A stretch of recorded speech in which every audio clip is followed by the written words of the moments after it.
10 crime scenes, 5 stolen vehicles, 3 of them at gunpoint, but miraculously no one injured after a major car chase in Billings last night. This is akin to a Hollywood action movie. Billings Police Chief Rich St. John describing the ordeal as 50 minutes of carnage. Innocent people robbed at gunpoint, some of whom were in their homes as the suspect made his way through the city. Now in the light of day, a 41-year-old Wyoming man is behind bars, accused in a string of complex crimes with numerous locations, numerous victims, and numerous agencies involved. Ryan McElmurray is being held on a charge of burglary, but the Billings Police Department says more charges are on the way as the case is now in the hands of the Yellowstone County Attorney's Office. This is what we know about McElmurray. He is from Wyoming and is known to police for drug-related crimes. As of last night, though, police were not actively looking for him. Throughout the night, people were robbed and shots were fired as McElmurray led law enforcement on a high-speed chase. Police Chief Rich St. John says it's a miracle no one was hurt.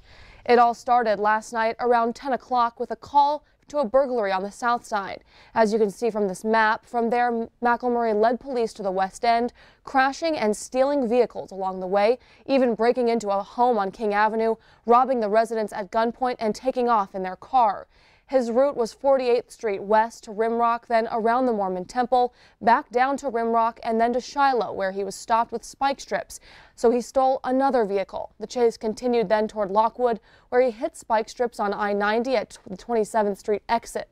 McElmurray then stole his 4th vehicle from the town pump at the Lockwood exit. Authorities then followed him through the Heights, attempted but failed to stop him on 312. So he drove north on Highway 87 to Doyle Road, where he rolled his vehicle trying to make a turn. He ran a couple hundred yards through a field before jumping into his 5th and final car. He then drove towards pursuing officers, members of the Billings Police, Yellowstone County Sheriff's Office, and Montana Highway Patrol. All fired shots at McElmurray before he eventually got out of the car and surrendered. This was serious situation, and I'm so very happy but surprised that nobody got hurt, anybody involved in it, with the distances that were traveled, the speeds, and the time, not to mention gunfire. Now, as we mentioned, it all began at Performance Auto on Laurel Road, and it was all caught on the business's surveillance cameras. The owners got a call from police last night, then immediately looked at their cameras in the auto shop, watching as the suspects threw a rock through their window and then rummaged around. The suspect's initial run-in with police was also caught on those cameras. But the ironic thing, according to the business, is the suspect, presumably McElmurray, didn't take anything despite there being electronics and car keys inside the shop.